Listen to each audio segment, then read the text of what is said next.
Charts देखने का आपका नजरिया हमेशा के लिए बदल जाएगा। इससे आप सिर्फ प्रॉफिट ही नहीं, बल्कि बड़े बड़े प्रॉफिट भी कमा सकते हैं। इस वीडियो में हम आपको यह सब चीजें बताने वाले हैं। अगर आप सप्लाई और डिमांड को सच में मास्टर करना चाहते हैं, तो मेरा आपसे एक रिक्वेस्ट है कि वीडियो के किसी भी पार्ट को स्किप ना करें। इस पूरे वीडियो में हम आपको बताएंगे कि सप्लाई और डिमांड क्या होता है, आपको इसे क्यों ट्रेड करना चाहिए, आप कैसे चार्ट्स पर सप्लाई और डिमांड जोन को ड्रॉ कर सकते हैं, और फाइनली आप इसे कैसे ट्रेड कर सकते हैं, एंट्री कैसे लेनी है और एग्जिट कैसे करना है। वीडियो के अंत में मैं आपके साथ मेरा खुद का तरीका शेयर करूंगा, जिससे मैं सप्लाई और डिमांड को ट्रेड करता हूं, ताकि आप जान सकें कि मेरी स्ट्रेटजी क्या है।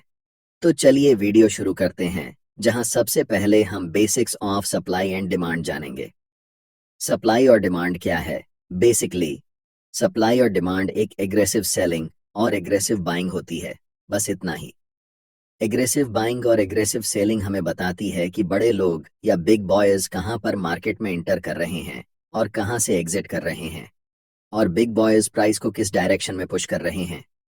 कैंडलस्टिक पैटर्न को ध्यान से देखो। ये बड़े रेड कैंडल हमें बताते हैं कि यहाँ पर एग्रेसिव सेलिंग हुई है, यानी कि यहाँ बड़े वॉल्यूम्स और बड़े मोमेंटम शामिल हैं मार्केट को नीचे लाने में। अब नेक्स्ट चार्ट पर ध्यान दें। आप यहाँ देख सकते हैं कि यहाँ पर एग्रेसिव बाइंग हुई है, जिसका मतलब है कि बिग बॉयज बड़े वॉल्यूम और बड़े मोमेंटम के साथ प्राइस को ऊपर ले जा रहे हैं। इन्हीं दोनों चीजों को आपको देखना चाहिए जब आप सप्लाई और डिमांड को ट्रेड कर रहे होते हैं, क्योंकि ऐसे मोमेंटम हमें बताता है कि स्मार्ट मनी कहां पर मार्केट में एंटर कर रही है, मार्केट को किस डायरेक्शन में ले जा रही है, और मार्केट से कहां पर एग्जिट कर रही है। और अगर आप छोटे छोटे कैंडलस्टिक्स को देखते हैं, तो इसे सप्लाई और डिमांड एरिया नहीं समझना चाहिए।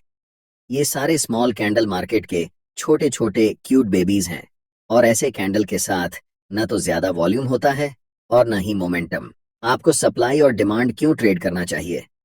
पहले मैं आपको बताना चाहता हूं कि मैं सप्लाई और डिमांड को क्यों ट्रेड करता हूं।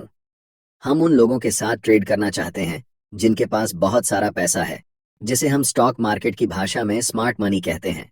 और मैं भी बिग बॉयज स्मार्ट मनी को फॉलो करके प्रॉफिट बनाना चाहता हूं। सबसे अच्छा तरीका जिससे आप पहचान सकते हैं कि मार्केट में स्मार्ट मनी कब इंटर कर रही है और कब एग्जिट कर रही है, वह है चार्ट्स पर सप्लाई और डिमांड जोन को पहचानना। जब मार्केट में प्राइस बड़े बड़े रेड कैंडल्स बनाते हुए नीचे की ओर जाती है, उसे हम सप्लाई जोन कहते हैं। और जिस लेवल से प्राइस बड़े बड़े ग्रीन कैंडल बनाकर ऊपर की ओर बढ़ती है, उसे हम डिमांड जोन कहते हैं। हम सिर्फ चार्ट पर बड़े मोमेंटम वाले कैंडल्स को देखेंगे, जो हमें बताते हैं कि बिग बॉयज या फिर स्मार्ट मनी मार्केट में प्रवेश कर चुकी है। इस बात को हमेशा याद रखें कि हम रिटेल ट्रेडर्स हैं, और मार्केट के बड़े प्लेयर्स के मुकाबले हमारे पास बहुत कम पैसे होते हैं। इन बड़े प्लेयर्स के पास 500 करोड़, 1000 करोड़, 2000 करोड़ जैसी बड़ी रकम होती है। चार्ट्स को ध्यान से देखो। ऐसे मोमेंटम को देखने के बाद आपको पता चल जाता है कि बड़े प्लेयर्स, जिन्हें हम स्मार्ट मनी कहते हैं, इस लेवल पर मार्केट में प्रवेश कर रहे हैं। तो मेरा आपसे सवाल है, क्या आप ऐसी जगह पर खरीदना चाहोगे?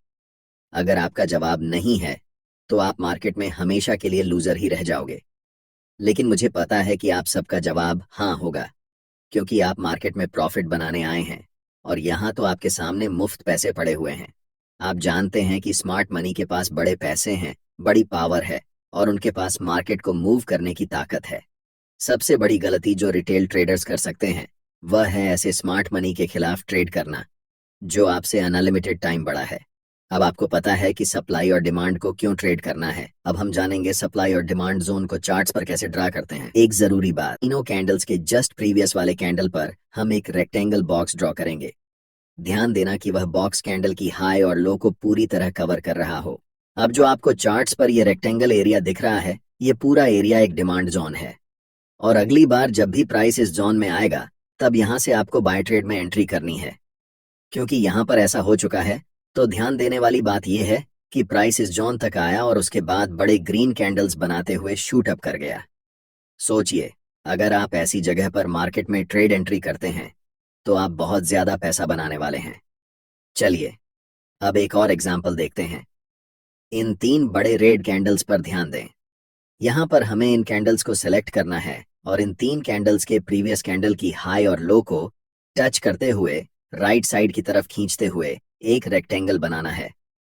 ये रेक्टेंगल एरिया एक स्ट्रॉन्ग सप्लाई जोन है, इसलिए हमें वेट करना है कि प्राइस दोबारा इस सप्लाई एरिया में आए। और जैसे ही प्राइस सप्लाई जोन के पास आती है, मैं चाहता हूं कि आप ध्यान से देखें कि क्या होता है। प्राइस इस जोन में आने के बाद थोड़ा कंसोलिडेट होती है और फिर एक स्ट्रॉन्ग रेड कैंडल बनाते हुए नीचे चली जाती है। यहाँ पर प्राइस लिटरली इस सप्लाई जोन के पास आने के बाद कोलैप्स कर जाती है। इससे आप सीखते हैं कि सप्लाई और डिमांड जोन को चार्ट्स पर कैसे पहचानते हैं। अब हम जानते हैं एक और मेथड, जिसे हम कंसोलिडेशन मेथड कहते हैं। इस चार्ट पर नजर डालें।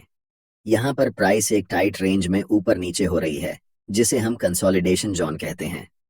अब हम एक रेक्टेंगल टूल लेंगे और इस पूरे कंसोलिडेशन जोन को कवर करते हुए राइट साइड की तरफ रेक्टेंगल को ड्रॉ करेंगे। ध्यान से देखिए कि प्राइस इसके बाद क्या करती है। प्राइस इस कंसोलिडेशन जोन को तोड़ने के बाद रीसेट के लिए ऊपर जाती है और जैसे ही वह रेक्टेंगल बॉक्स को टच करती है, प्राइस वहां से नीचे की तरफ आने लगती है। तीसरा मेथड है आपको ऐसे एरिया को खोजना जहां पर मैक्सिमम नंबर में कैंडल्स की लंबी विक्स हों। चार्ट्स पर विक्स का बनना हमें बताता है कि प्राइस उस लेवल से रिजेक्ट हो रही है, और ऐसे लेवल को मार्केट में रिजेक्शन लेवल कहा जाता है। जहां पर मल्टीपल लॉन्ग विक्स वाले कैंडल्स बने हुए हैं, वहां क्या करेंगे कि रेक्टेंगल टूल सेलेक्ट करके इस पूरे विक्स वाले कैंडल्स को कवर करते हुए रेक्टेंगल बॉक्स को राइट साइड की तरफ खींचेंगे। आपको दिखेगा कि अगली बार जब प्राइस इस लेवल पर आई, तो प्राइस यहां से बड़े बड़े ग्रीन कैंडल्स बनाते हुए शूट अप कर गई। इसे हम कह सकते हैं कि यह एक बहुत ही स्ट्रॉन्ग डिमांड जोन है।